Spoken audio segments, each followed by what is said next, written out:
Hello, everyone, and welcome to the Categorically Romance Podcast. My name is Bree, and I am joined today by the freaking Sarah Hawley. I had to tell her before we hit record, like, I've been a fan before she started writing. She used to co-host one of my favorite podcasts, and now she is writing, and she's writing really cool things. So, Sarah, thank you for joining me today. Thank you so much. I'm really glad to be here. And it's funny, you talk about me not writing then. I actually was writing then. I've just had a bit of a long do remember you journey. talking about writing on the podcast. Yes. Okay, we're going to get into all the things. Okay, I can't wait. But before we get into the books, like, just tell us a little bit about you, because I read on your website, like, you've done some pretty cool things. I have. Oh gosh, where should I start? So I where do you want me to start? Okay, nerd me is like, you were an archaeologist? Oh, yes, that's a good place to start. Yes, I was. So I studied archaeology in college, and I did a master's degree as well. And my area of specialty was like the Bronze Age, Mediterranean, and Aegean. But I also got to go around to a few other digs. And then after graduation, I worked in an archaeology lab for a while, just as the lab administrator. And then I worked at a museum as a collections researcher for a little bit. But it was a tough job marketplace. Mm-hmm. So by necessity, I ended up having to move into digital marketing, strangely enough. That was a pivot. And then now ever since then, I've kind of been in the general like client relations, talking to people sphere of things professionally. But I really do miss archaeology. I miss the travel. I miss the sense of adventure. I miss the physical labor element when you actually get to dig, and just looking into the past and learning things about it. It was just such a wonderful degree, and so many wonderful experiences came out of that. So how is it like, I'm assuming, I don't know. I studied history, and I can imagine like being an historian is tough, and then like being an archaeologist, I'm like, that's got to be even. It sounds like it's a small world. So is that what makes it kind of like, is that why you had to pivot, because it's like it is a small world, or no? Well, it was layoffs, museum layoffs, and then there's just a lot of places were not hiring, and there was nothing really in the area, and sort of things where I didn't know if I wanted to go back to get a PhD, but then a lot of people with PhDs are still underemployed. So it was one of those moments where I was like, is this worth pursuing further? And can I pursue it further where I am in my life right now? And it was, no, I needed to get a new job. So I did, but I've still got, a soft spot. I've got all kinds of strange archaeologically adjacent knickknacks in my house, in my apartment. And, I still like, what was your favorite place, or like, you just like a experience that you're like, I will never forget this? I feel like probably there's two that were really stood out. My very first dig was in Chile in the Atacama Desert, and just that setting, like we had to hike 40 minutes into the site every day, carrying our buckets and all of our equipment. It was so dry, and the stars were just incredibly gorgeous. It was almost this alien landscape of this barren desert, and then the beautiful stars, and just that first taste of adventure there. I also dug up, I think my favorite thing I've ever dug up, this is going to sound very strange to be my favorite. It was a mouse. It was a dead mouse, but it was 1,000-year-old dead mouse. And it was perfectly preserved because it's so dry. So it looks like it had been living. And the reason I was so excited to find that is because they do something called strontium isotope analysis, where people's teeth form, in animals, there's a certain elemental signature in the way the enamel grows. And by pinpointing that and building sort of a profile of a region through things like mice that would not have traveled very far, you end up being able to then tell, if you're looking at people and looking at their enamel, you can sometimes figure out where they originally came from. So a very weird thing to be talking about on a romance podcast, the time I dug up a mouse.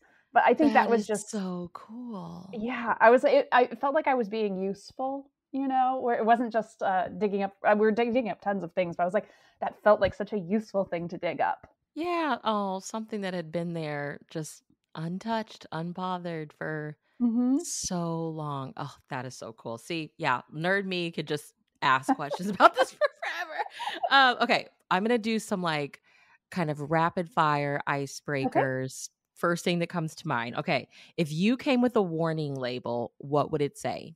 Oh, a little chaotic. Love it. A little chaotic and disorganized.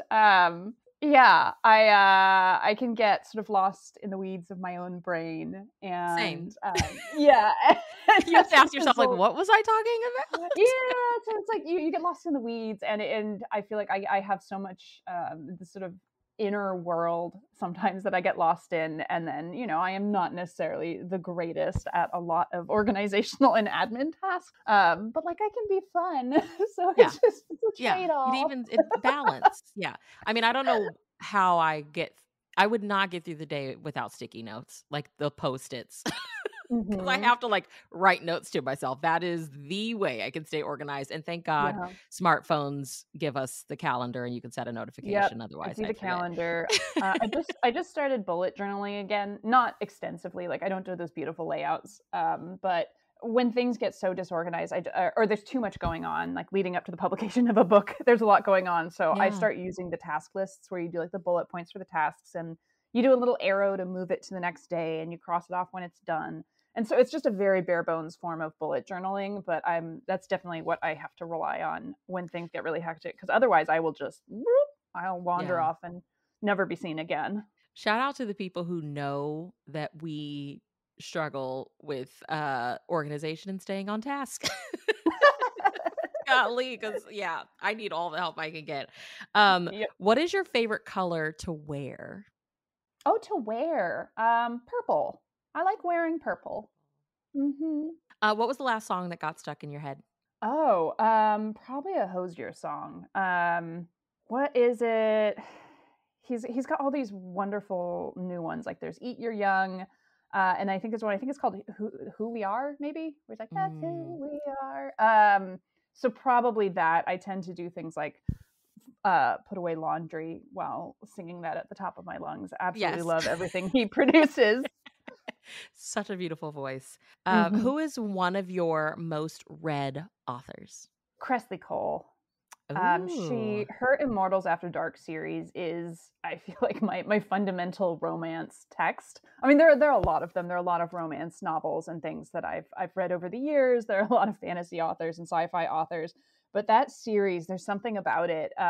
If even if I'm just in the mood where I'm like, I want to read something, but I don't know what, and I've got 20 minutes. Sometimes I'll just read a scene. So I was just reading a random scene from Sweet Ruin last night for no reason. I just wanted to. There's just something about her writing. It's very propulsive. It's very creative. Her world building is incredible, and the plots are way out there in the best possible way. So I would say that's my like go back to, because I read it and I'm like, oh, I forgot how like amazingly wild this was. Yeah, I've been slowly reading through the series for the first time. I love, love, love the Ghost book. I think it's like book Yes. 5. That was my first one of hers. I found it at the public library and I was like, "Oh, I'm interested in ghost romance." And I was like, "Okay, I need to learn more about this world." Yeah. Well, so is that your favorite? That's your favorite so far? Yeah, I think That's it's Dark that's Needs the at Night's favorite. Edge.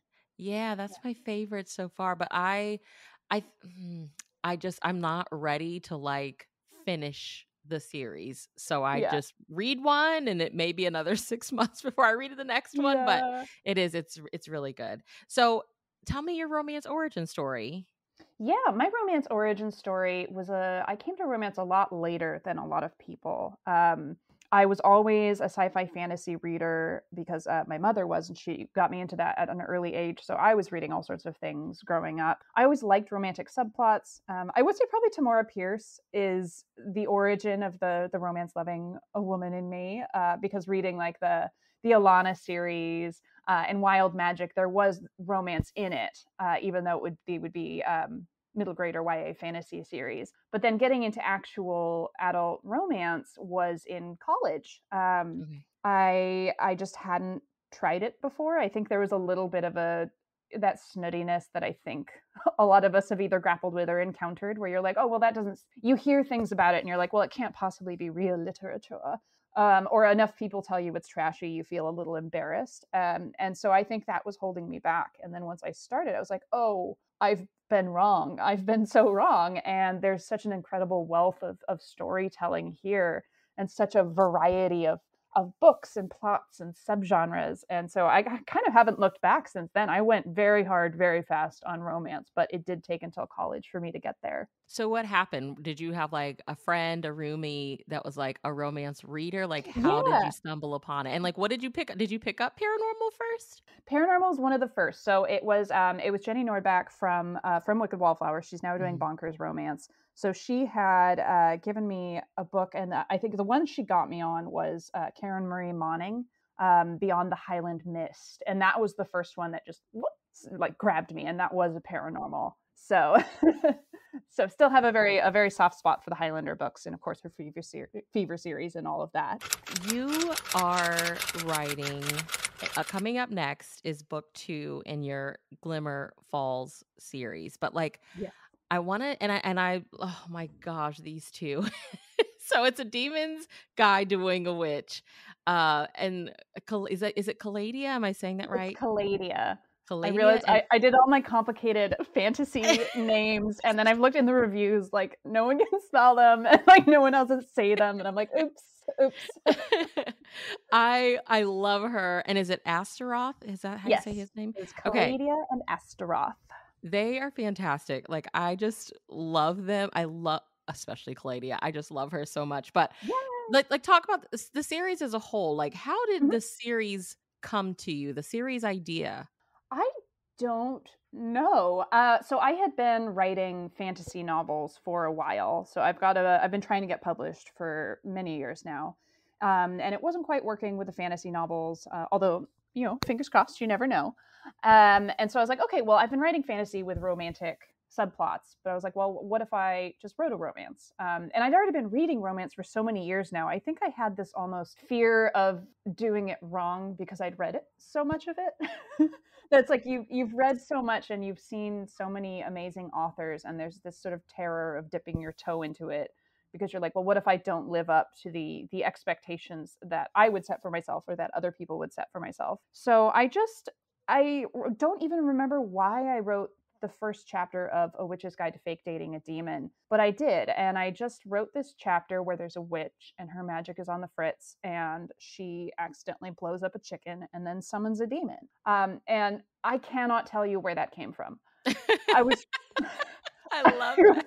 I was just like purely playing around with that. I just felt like writing in that voice, trying to be funny. It was also my first time trying to be funny in my writing. I'd been a lot more serious with my other projects, and I was writing very funny fan fiction at the time because that was also something I was doing on the side while trying to get published. But I was like, okay, I'm just going to let myself be whimsical. I'm going to let myself be weird, and we're going to just do this. And I don't know where it came from, and then it kind of spiraled into this whole magical town. It's set in modern day, but it's a version of our world where magic has always been out in the open, and all of these creatures coexist. So there's centaurs and demons and naiads and witches and pixies, along with normal humans, just wandering around. And it was just really fun to get into that world building. And I'm not like a crazy plotter. I tend to have a general idea of where I'm going in books, like a loose 3-act structure. So somewhere in book 1, while I was drafting, Astaroth is in book 1. So is Calladia. Calladia is the best friend, and then Astaroth is one of the villains of the first Mhm. book. And I was like, I like a sexy villain, That's Yeah. that's kind of my thing. So I knew from the first book that the plot of the second book was going to be Calladia and Astaroth in an amnesia, enemies to lovers road trip romance. And then book 3 kind of spiraled from there. So Well, you touched a little bit on trying to get published for a while. So can you walk us through the publishing journey? Like at what point did it kind of hit you like I do want to pursue this and I am taking oh, it seriously, and then like how did we get here? I wanted to pursue it seriously from, I would say, when I really started writing constantly with this as a goal, would be college. Okay. I'd written before. My first book I wrote, I was in 5th grade. It was 25 pages long. It was about this like orphan princess who has to go reclaim her kingdom, along with like a handsome, mysterious stranger. So the core element was always there in Baby Sarah. So like I always liked it and I always wanted to do it and had dreams of being an author, but I really started putting the work in a serious, consistent way in college. And then probably so I wrote a couple terrible manuscripts over the next, 6 years. I don't know. And then I got agented in 2018. And that was with a book that died on submission, is what you call it when it doesn't get bought. And then I had another book that also died on submission, and then I rewrote it for YA, and then that one died on submission. Um, and then I started a few other projects, and then the romance happened right then. And so I was writing the romance in, I'm losing track of time now. Like what year is it? Who even knows? I think in 2020 was when I wrote A Witch's Guide to Fake Dating a Demon. And then that was the one that actually got the book deal. Wow. So yeah, so it's sort of you just keep going. And sometimes old projects come back in unexpected ways. You never know. And so it's been an interesting journey, and definitely. I know there's authors who had the same thing happen for even longer, and then sometimes authors get published right away. But just I think I learned a lot from the process of rejection, like constant rejection for 3 years, and just constantly pivoting and trying new things and not giving up. It was not a particularly happy time, but I do think I learned a lot of lessons through that process, that have What are now some of made it the a lot things you easier. learned? Like, what would you share? Can you share some of the things that you learned? I think just a certain sense of resilience, and perseverance. Yeah. Yeah. Because and sometimes hope gets you through, and sometimes spite gets you through. Sometimes you're like, "Well, you Yes. don't wanna publish my book? Well, I'm gonna I'll I'll show write something you. else. I'll show you." Yeah. And, like, none of this is directed personally at any editors or agents or things like that, because sometimes a project's not ready to publish. Sometimes it's not going to be published at that time. Like, it's not personal. It can be a It can motivator though, I'm Yeah. sure. Yeah, Yeah. and it can feel personal to the person being rejected, but none of this was ever anger directed at anyone in the publishing industry itself. But there was a certain, like, you get a rejection. When I was first querying, it was like every single time I got a rejection, I would fire off a new query that day. I was like, like I'm gonna do it. I'm not gonna give up. And then also being rejected that much, like it's being a debut author is a tough process. There's a lot of insecurity.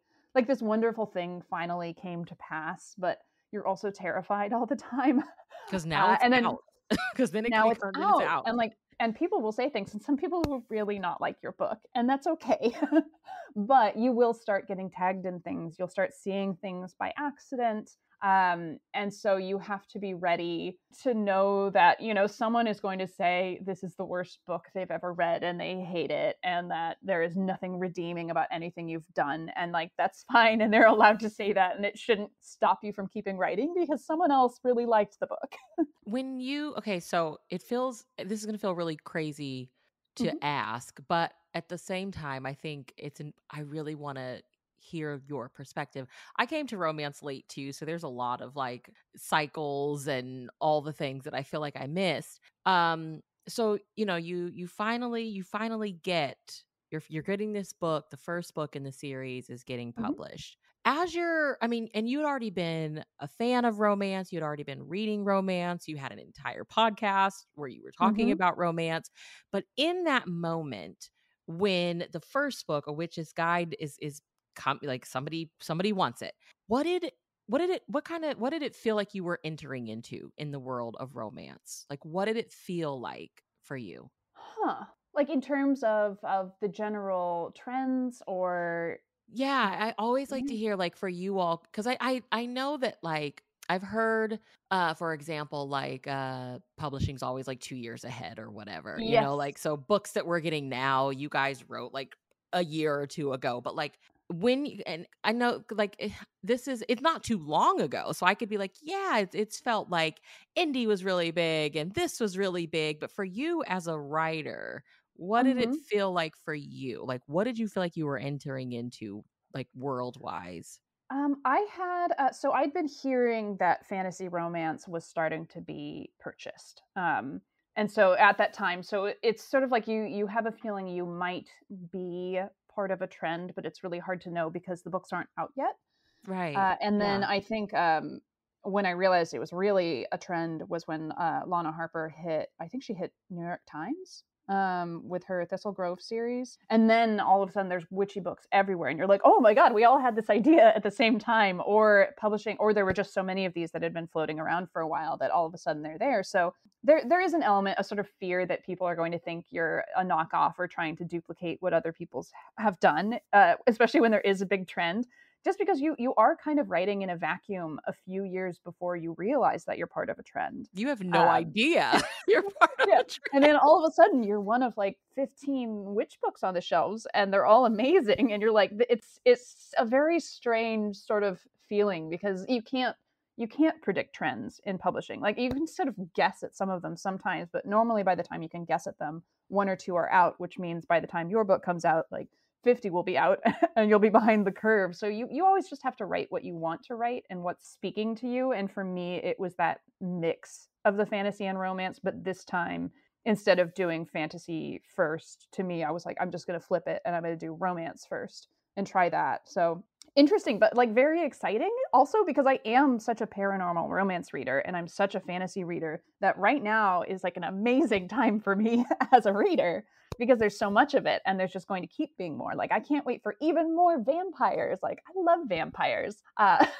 Yeah, And so that like my roommate is a vampire came out and did so amazingly well in August, I think. So I'm sure there's going to be a bajillion more vampire romances and I'm going to eat them all up and I'm going to love them.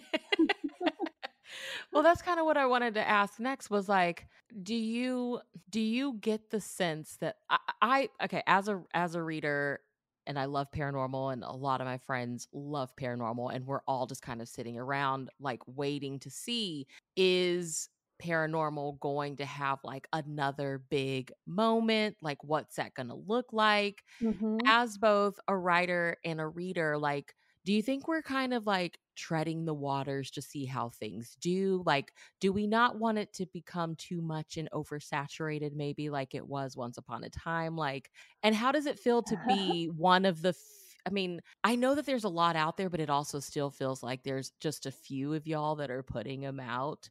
Like, how does it feel to be like in this moment? I think oversaturation of trends, if you want to call it that, is an inevitability when something is popular.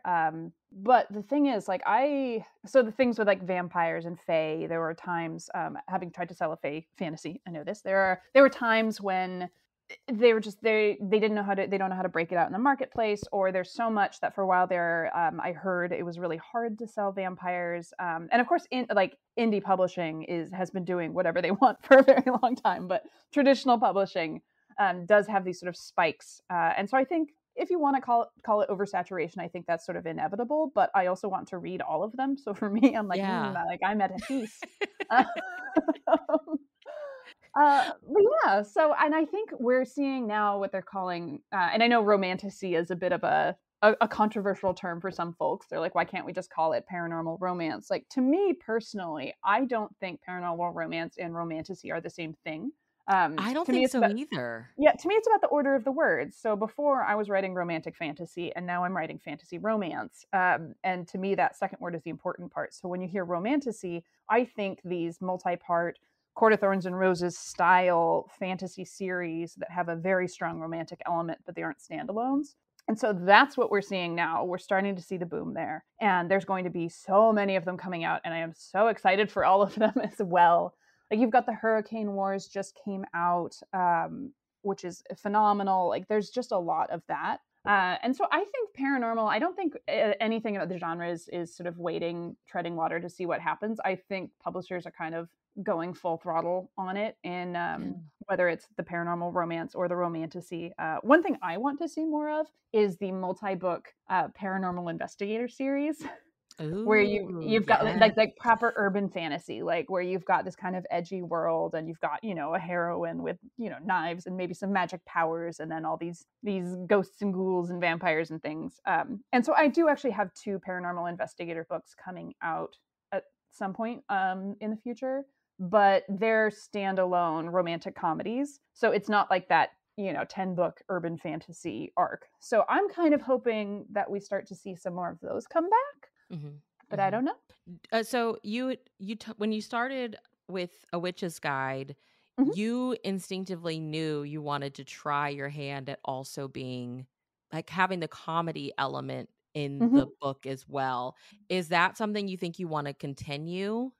Yes and no. I think it's going to depend what I'm publishing because I do still have fantasy projects and romantasy projects Mhm. that benefit from a different tone. But I do really enjoy writing the rom coms, and especially to me, it's just this sort of. And I know some people say like it's cheesy, and like yes, it is, but it I makes me love cheesy. happy. Sorry guys, I love it.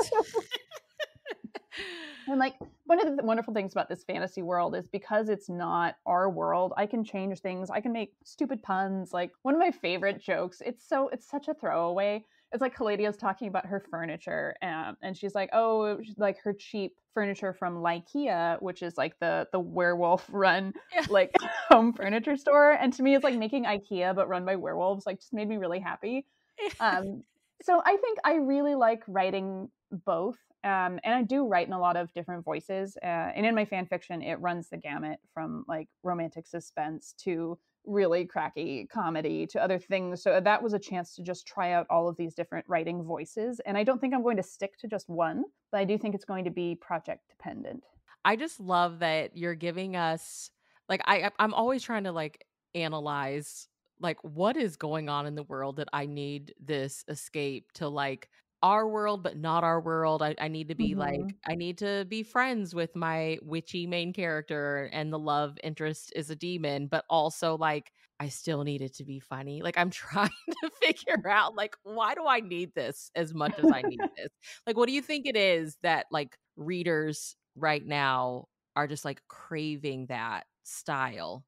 I think life is hard. I think life is hard and scary. And we live in a world in which a lot of bad things happen and a lot of people are struggling. And the ability to step outside of that. Sometimes you want to step outside of that with a really gripping, thrilling, terrifying thing. But I think some people, and for me, one thing I've really appreciated about reading rom coms is the ability to laugh and to escape that way.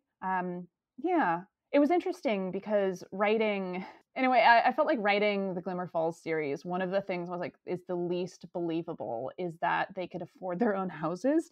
Um, and I remember I was just excusing that in my head, like, well, it's an alternate universe. Like the fact that I was like, readers are going to question this.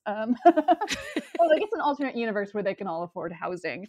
But now I'm writing this paranormal investigator books, and it's set in our world and in the city, and so I'm like having to make housing insecurity like part of the heroine's story because she can't afford a house, and I'm like, Yeah. this is just making me sad. I can't afford a house either. Uh, so yeah, so I think there's just something about that pure escapism, and putting yourself in another world where the problems the characters have might be relatable in a lot of ways, but a lot of the serious problems, it's a step aside. You don't have to then spiral into worrying about all the things you have so much time to worry about the rest of the time when you're not Yeah. reading.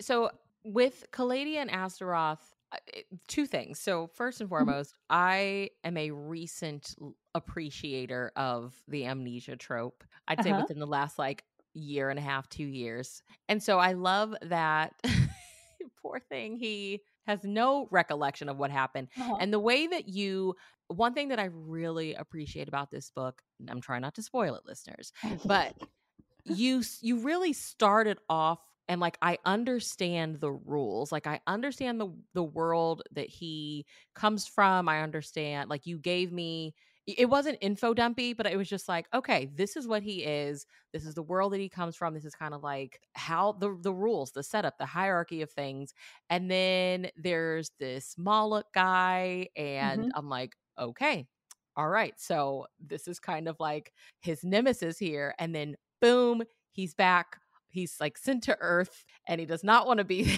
there. And then these two's their paths have crossed. And I love so much that he has no memory of anything. And then it turns into this like road trip. And I Mhm. love a road trip. So you had like two tropes that I was like not really expecting. So you knew in the first book that the next book would be theirs, but like the Uh-huh. details, did you already have the details mapped out, or was it okay, book 1 is out. Now I know I want to do these two characters. I got to figure out how I'm going to make it work. Cuz he is a I villain in the first book. I know, but I loved him even then. I loved him from the start. He's horrible, but I love him. No, I knew from I don't even remember where. Probably the moment I put him on page and he had like a cane sword with like a skull top. Probably from the moment that appeared, I was like, yeah, he's going to be a hero. As soon as you get someone in like black leather or like gloves or they've got a sword, like it's pretty safe to assume that I am probably going to give that man a love story. Yeah, so I knew I didn't have all the details, but I knew it was going to be amnesia and I knew it was going to be a road trip like from the go. So when I had the first call with the editor when she wanted to offer for the series, she was like, "Well, what's coming next?" And I was like, "Okay, well, Astaroth is going to get amnesia, and then he is going to end up on the run with Caladia, and they're going to fall in love on the way." Because you have to redeem him, and he's been very bad for a very long time. He's been bad for about 400 years. So to redeem a character like that in a page available, it takes work, and I think the amnesia trope can be amazing. Like when it hits so well, Mhm. because it gives this good opportunity to just hit a complete reset of a relationship. But the thing I think was interesting with Astaroth and Caladia is that Caladia has not forgotten at all what She a wants to terrible kick his person ass. she does. And so she's like, "You suck." And he's like, "I'm sorry. You're really beautiful. Who are you? What happened? Why do you hate me? Like, I probably deserve it, but I don't know." And then grappling with like she doesn't feel right, beating up an amnesiac. She's like, that's Yeah. perhaps poor taste. And then it's sort of they're just forced to go on this road trip together, and then along the way, sort of learning things. And I think amnesia gave Astaroth an opportunity to not in a complete vacuum because he hasn't lost all of his memories, but an opportunity to rediscover the self that he is without all of the years of accumulated scheming and cynicism and all of these things that gradually warped him to the point where he was the villain of book 1. It sort of gives an opportunity to strip that away, and you start to see who the actual person is under that, and then gradually get to understand how they got to be the way they are, but then also give them an opportunity to become someone else. Yeah. And one amnesia book I love that does that very well is A Lady's Code of Misconduct by Meredith Duran. She's got a similar thing, a very bitter, cynical, power-hungry politician. And then his heroine, who he kind of menaces and is really horrible to in the first chapters, and then bam, hits his head, and she takes advantage of the situation. And it's like, okay, well, I need to get out of my bad situation, so I'm just gonna. This guy's clearly gonna die, so I'm gonna pretend we were married. We got married in secret, and then surprise, he lives, but he doesn't remember anything, and then he's suddenly just a different person. And so part of what I loved about that book was discovering how that, like, yeah, he wasn't that person at his core, but he almost like he's forgotten his corruption arc, and then him rediscovering his corruption arc and deciding that's not who he wants to be anymore. So I think amnesia is amazing for things like that, Yeah. especially when you have a character who's really bad and you need to give him a little reset. So why a demon? Because I feel like I love that he's a demon. I Uh-huh. think back to like all the creepy like ghost hunting shows I watch or Uh-huh. whatever, and it's like demons are always like painted as so bad. I don't know. Maybe they are. I don't know. But I was like, oh my gosh, I love that Astaroth is a demon and he's the love Uh-huh. interest in this book. Yeah, well, he became a demon because in the first book, the conflict, I was like, who would a witch who can't summon things correctly least want to summon, and what would be an amazing conflict? And so for Mariel in book 1, the worst case scenario is accidentally summoning a demon who wants her soul and can't leave until he gets it, and her soul being her magic and her emotions. I also wanted to separate this from religious imagery and mythology. So these aren't the demons that you might hear about in Christianity. I was more interested in making them a separate species, which is something Cool. authors like Okay. Cressley Cole have done as well. Where how do you, if you just give them a different society and different traits, and then you get the different, trying to understand each other past that framework of totally different experiences. So yeah, so then Astaroth ended up, because Oz had to have a demon mentor who was sexy and bad. That's how Astaroth ended up being a demon. And then book 3 is actually a werewolf, werewolf Ben, who you see in both books 1 and 2. And then his love interest is a vampire succubus. So I got to make up a whole new species of my own for that one. So what are you enjoying about like making up the species and coming up with your own rules for them? I've always just been a world builder. I've always really enjoyed that. And I think it allows for a lot of situational comedy. It allows for a lot of explorations of common concepts, but through the lens of the supernatural. So demons being less emotional than humans on average. There are exceptions. Astaroth is an exception for reasons. And then Oz is an exception in the first book as well. But it was sort of thinking more like Vulcans in a sense, where what do you do when you have a very controlled cerebral society, and then they ends up falling in love with like a very chaotic, overly emotional humans sort of thing. I just think it adds a lot of interesting tension, and then it's really fun to just get to decide what that world looks like Yeah. and who they are and what their practices are and how they live and what their mythology is. So maybe that's the archaeologist element. It's just getting to build the stories. So, author's guide to writing a paranormal Oh, romance wow. in like the right now world. Anybody that's listening that's like they've been toying with the idea, they have one under the bed, like what advice, couple tips or one tip, whatever comes to mind, do you have for them? Just do it. Yeah. I mean, that's the thing. I think we find so many reasons to hold ourselves back from writing things. So, if you've got a paranormal under your bed, or you might be looking at the marketplace and saying, well, there's already so many paranormals out there. Mine's not going to be anything different. So, I might as well not even start. Or there's all kinds of ways you can talk yourself out of it. Or, well, it's just not that good. So, I've read things that are way better, and I already know this is bad. So, I'm not going to do it. All of my first drafts are pretty pretty messy. They get better in the second draft. I really love editing for that reason. But then I also have the garbage books that I mean, maybe they're not garbage. I call them garbage books. Like the first books I ever wrote that were absolutely an unpublishable mess. But I learned how to actually finish writing a book, which I think is the most important part. And part of that, to finish a book, you have to be willing to keep writing that book Yeah. instead of just going back and editing the chapters you already have endlessly, which is a thing I used to do. And so I'd get stuck because I kept re-editing the first 5 chapters and then going, why can't I finish this book? So I'd say just do it. Just write. Write. If it's bad, write it anyway. You can't edit something that's not there. If you're worried about it not selling, well, you can't even try to sell it if it's not written. And a lot of projects do have second lives, so you never know. Yeah. Okay, so let's do some again, round out icebreakers Okay. or rapid fire, first thing that comes to mind. Tell me one of your last, most recent unput downable reads. Oh gosh. Um, Anything that comes to mind. I read Pride and Protest by Nikki Payne, and it's a Pride and Prejudice retelling with an activist radio DJ heroine who is the Lizzie Bennet character, and then a property developer and CEO who is the Darcy character. And it was just it was very fast. Like those books that get momentum going where you're reading and you can't stop reading. She's got whatever that talent is to make you keep turning pages and turning pages and turning pages. And I thought it was just a really creative reimagining and updating of that story.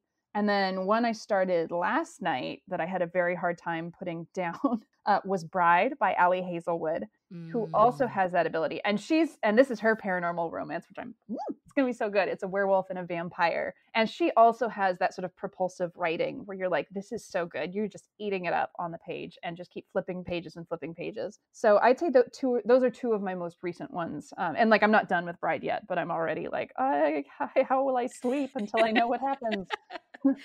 Are you more of a physical ebook, audiobook? Like what's your favorite drug of choice to consume your I books? used to be ebook, pretty much exclusively with all the romance, and that was because I had an old, like, classic second generation brick of a Kindle that just worked for me for some reason. It finally died, and I got like the Paperwhite or whatever, and I just don't like it. it's harder to read for some reason I cannot explain. So I'm back to physical books now, and I'm actually really liking it. I like the tangibility of it. I like turning the pages. I like the way it feels in my hands. So that's where I'm at right now. Yeah. Isn't it crazy how like reading a physical book almost feels kind of old school because we've It been like does. reading Kindle books for so long? Yeah. Yeah. And I have to overcome the guilt because I do a lot of reading in the bath. I really like bubble baths. Um, but then I would feel so guilty bringing a book into the bath with me. But I'm like, you know what? No, like I will love this book. I will love this book as hard as I want. Yeah. So it's okay if it gets a little waterlogged. So So if you decided you wanted takeout for dinner tonight, where would you order from and what would be your order? takeout. I'm always a girl for pizza. There's a couple of local pizza places around here that would be good. Right now, I think I'm craving some Thai food. Yeah, so I would probably get some Thai food. And your favorite out of the Immortals After Dark series would be? So everyone's gonna judge me. It's Dreams of a Dark Warrior, which is the one where the hero does sometimes vivisect people. So we're talking about like the stakes in and her stories being completely wild. I think when you do have immortal characters, you can make the stakes very very high because they'll get over it. They'll be fine. But yeah, so he is a bit of a brainwashed torture master, huge villain, but he also wears black leather gloves and like I don't know, has some secret pain. uh and I think also because his Hera, Regan, I never know how to say it, she's so fun. Like she kicks ass. She's snarky, she's violent, she's immature sometimes, and I really loved her a whole lot, and that she just gave this guy hell. But yeah, but it's a pretty brutal read. So Mhm. it would be really interesting if I reread the series, seeing if that one is still my favorite. But it's hard being like, yeah, I like really dig the torture one. But I do. I don't know why. I just do. And if you got to be like a mythological creature for a day, which one are you being? Which one are you going to do? Probably a witch, just because Yes. casting spells seems very interesting. I feel like being a vampire for a day would just be really gross because you're not used to drinking blood. You're just like, oh, Right. this is awful. And then you go back to being human and then you just feel bad about what you did. So I would say a witch, and then just maybe cast some spells and fly around, and I don't know. Do you have like a fictional or television like a witch that imprinted on you or has imprinted on you? I don't know specifically a witch that I can think of. I would say the early magic user that imprinted on me was Alana from the Song of the Lioness series. Oh, okay. Okay. So she's more of a mage knight sort of thing. But in terms of like early magic users, that I was like, yes, I want that. It Yeah. would definitely be Alana. Well, where can everybody keep up with you online? Yeah, so my website is sarahhawleyauthor.com. If you sign up for my newsletter, I do occasionally do things like bonus content. Like I sent out a bonus scene after A Witch's Guide to Fake Dating a Demon, and I'm going to write another one and release it there. So newsletter is always a great place to keep up with me. And then social media, I'm mostly on Instagram these days, but my handles tend to be Ms. Sarah Hawley, MSSarahHawley. I know how to spell my name. So that would probably be the other good place to find me. Okay. And our book, A Demon's Guide to Wooing a Witch, comes out November, is it 28th? Yes, Is it 28th okay? in the US and then 30th in the UK. Awesome. And do you have an idea of when A Werewolf's Guide to Seducing a Succubus comes out? Yeah, so now it's actually called a Werewolf's Guide Seducing a Vampire. She's still a vampire Oh, succubus, so we're just playing around with which name in the title. That one should, at this moment, be August of 2025. No, wait, no, oh my. 2024. What year is it? Next August. Yep. Okay. I'm so excited. Thank you so much for hanging out with me today. This was a dream come true. Like I said, I've been a fan for Yeah. such a long time. So Oh, that's wonderful. Thank you so so much for kind of having me. weird to like hear your voice on the other side of my computer. Well, it's Thank you really so much. exciting. So thank you.